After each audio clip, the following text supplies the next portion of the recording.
70,000 journalists were trained by the government to lie to those they should serve and spread misinformation for over a decade. That sounds like a conspiracy theory, right? And for a long time, we would have been told if we claimed that journalists are trained by the government to lie to the public on their behalf. This isn't Russia. This isn't Painterman's Germany. Our government would never spy on and manipulate its people. I love democracy.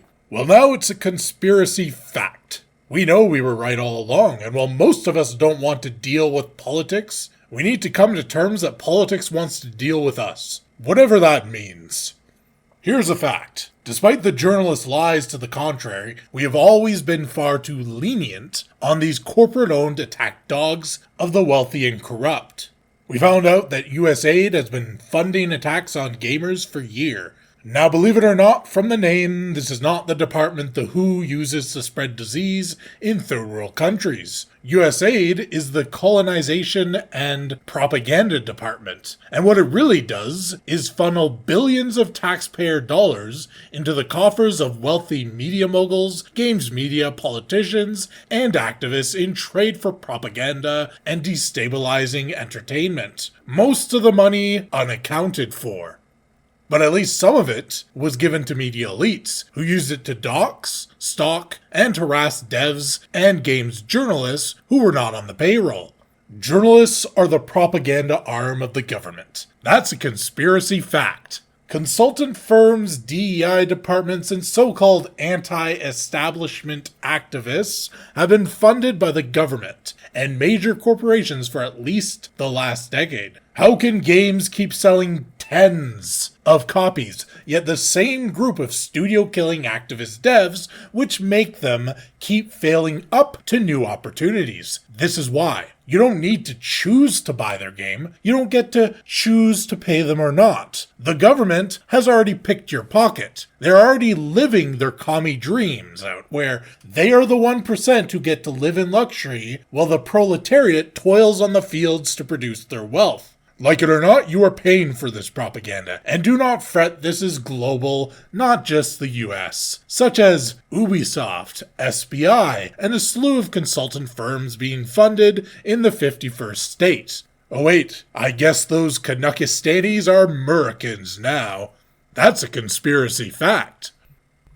All the destruction that these parasites unleashed on every beloved IP, every movie, TV, games, every franchise, government funded, to deliberately ruin and undermine every male hobby over the past decades. Their methods of attack, accusations, guilt, insults, and cancellation, gaslighting you on the things you love, getting systematically destroyed, pushing their propaganda.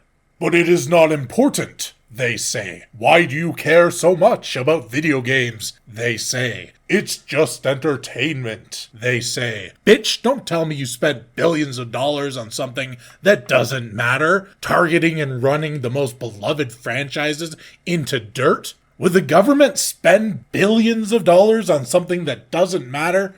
Alright, that was a bad question. That's basically the only thing they do. Conspiracy fact.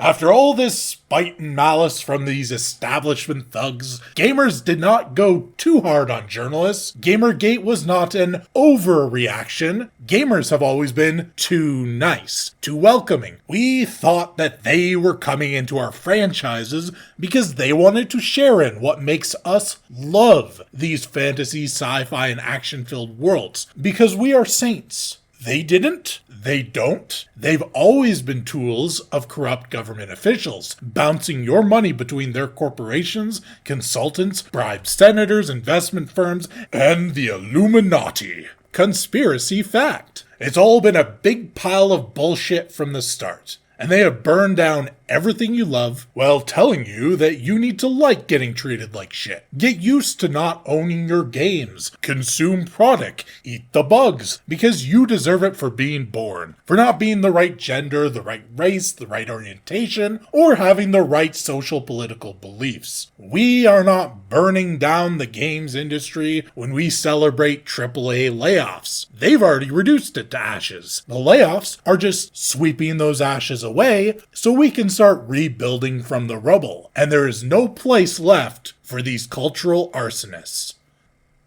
Which studios, which consulting firms, which journalists got money from the government? We will never know the full extent, and many will get away with this. There will always be investigative journalists looking for the specifics, but they won't catch everyone. They won't find everything, and that is frustrating. These people deserve to pay for what they have done because they did cause real harm. They did ruin the lives of real people, and they did assault your entertainment. But it doesn't matter. It does matter. Hobbies manage your mental health. At a time when people were stuck inside due to a pandemic, actually I might get in trouble in social media jail for talking about that one. Never mind. Hobbies were more important than ever, yet they used their positions of power to spread distress rather than cure it. Assume that every game from Ubisoft, EA, Bethesda, Blizzard is going to continue what they've already done. You're going to see the media in full overdrive, protecting AC shadows, trying to minimize the things they know you won't like, and act like things that are in fact in the game are not there,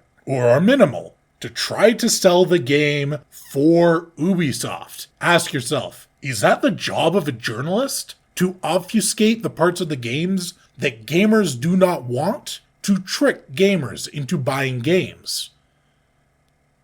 We may not know the extent to which they are stealing from us and funding propaganda. We might not know the precise ways they are insider trading and defrauding the public.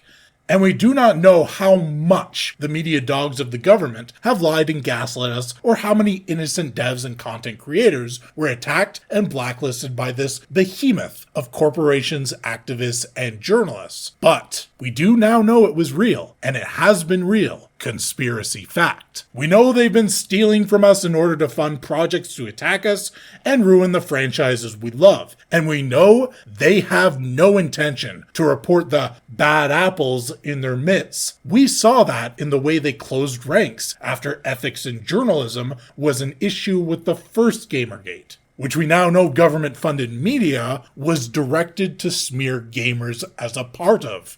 So at this point, rather than trying to figure out each time they spin and play with information or get their claws on a game studio exactly what they are planning and how they intend to manipulate things, don't give your trust to these people at all. These people hate you. They maliciously lie to you. Ditch them. Never trust them again. And when they try and gaslight or explain why what you are seeing with your own eyes is not true, don't try to figure it out. You know they are liars. You know they are lying. Don't fall for their guilt trip and emotional manipulation.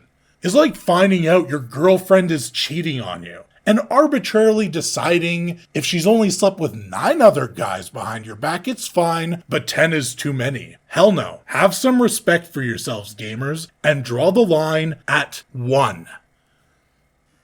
We also know celebrities, we're talking millionaires who are loudly political, were paid millions each in taxpayer dollars in order to campaign for corrupt politicians, and these illicit bribes funded attacks on the audiences of major entertainment franchises. They went to people who are the most powerful individuals in organizations like Hollywood, which is well known for spending decades protecting the likes of Weinstein, Crosby, and so many more, that we keep finding out, well, basically everyone in Hollywood knew what they were doing. But we just moved past that. We're not going to look into that anymore. These are people on the lowest of high grounds. This corruption is endemic. It gives the worst people power and wealth off our backs. A few years ago, every article on Ubisoft would include that they were under investigation. What was the conclusion of that? Did they cover that? Did they say how Ubisoft was punished, how Ubisoft changed? No, because it never happened. Now, Ubisoft openly supports their ideology, and journalists not only have selective amnesia all of a sudden, they fervently protect Ubisoft from any critique. We revealed what they are doing through consultants like Sweet Baby Inc. last year, and it's now so much worse that we have a bigger picture.